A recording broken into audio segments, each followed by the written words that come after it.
Assalamualaikum warahmatullahi wabarakatuh. Kami dari kelompok 3 akan menjawab pertanyaan dari kelompok yang lain. Perkenalkan, nama saya Helen Nolaili. Saya Cindy Fadila Ramadhani. Dan saya Aulia Nur Sabrina. Saya Alfikia Habibah. Saya Adi Fasbih. Saya Anissa Putri. Saya Nur Ayu Nirwida. Langsung saja sekarang dari pertanyaan pertama. Pertanyaannya, bagaimana ketidakseimbangan hormon sitokinin akibat kekurangan air atau nutrisi mempengaruhi pertumbuhan tanaman? Jawabannya, kekacauan hormon sitokinin akibat kekurangan udara atau nutrisi dapat mempengaruhi pertumbuhan tanaman dengan cara yang signifikan, yaitu adanya penurunan pembelahan sel dan pertumbuhan akar, serta penurunan produksi daun. Untuk yang kedua, soalnya yaitu apakah tumbuhan dapat tidak memiliki hormon? Jika iya, apa yang terjadi terhadap tumbuhan tersebut? Jawabannya tidak, karena hormon tanaman diperlukan untuk pengaturan yang efisien dari berbagai proses kehidupan tanaman. Tanpa hormon, tumbuhan akan kesulitan dalam mengatur pertumbuhannya, merespon rangsangan eksternal atau beradaptasi dengan perubahan lingkungan.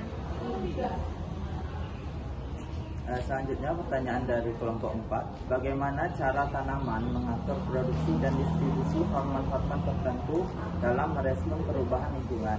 Jawabannya adalah 1. Respon terhadap cahaya. Tumbuhan menggunakan hormon auksin untuk merespon cahaya.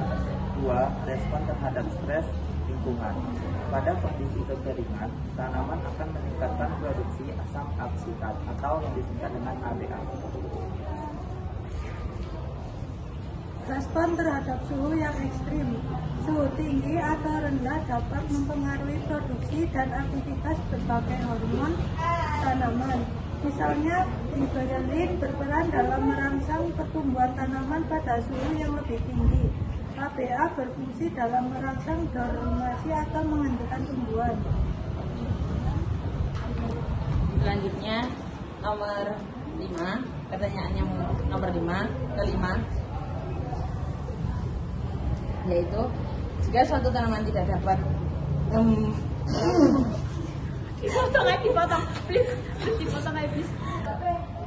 Pertanyaannya yaitu jika suatu tanaman tidak dapat memproduksi hormon tertentu, bagaimana hal itu bisa mempengaruhi pertumbuhan dan respon terhadap rangsangan?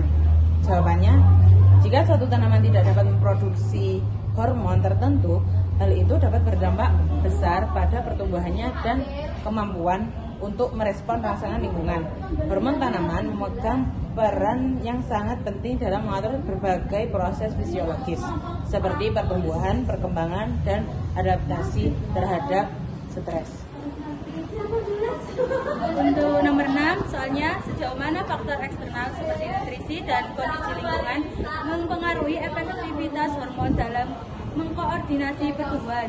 Jawabannya, nutrisi seperti asam amino, vitamin, mineral merupakan bahan baku penting untuk sintesis hormon.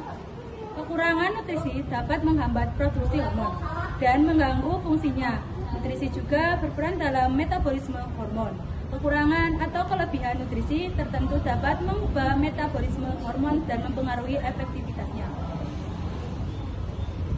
Selanjutnya adalah pengaruh kondisi lingkungan dalam efektivitas hormon dalam mengkoordinasi pertumbuhan, yaitu yang pertama cahaya. Cahaya mempengaruhi produksi beberapa hormon seperti hormon pertumbuhan pada tumbuhan.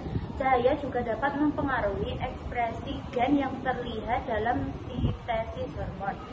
Yang kedua yaitu suhu. Suhu dapat mengganggu metabolisme dan mempengaruhi produksi hormon. Yang ketiga yaitu kelembapan. Kelembapan yang terlalu tinggi atau terlalu rendah dapat mempengaruhi pertumbuhan tanaman dan produksi tumbuhan hormon. Sekian jawaban dari pertanyaan kami. Apabila ada salah kata, kami mohon maaf yang sebesar-besarnya.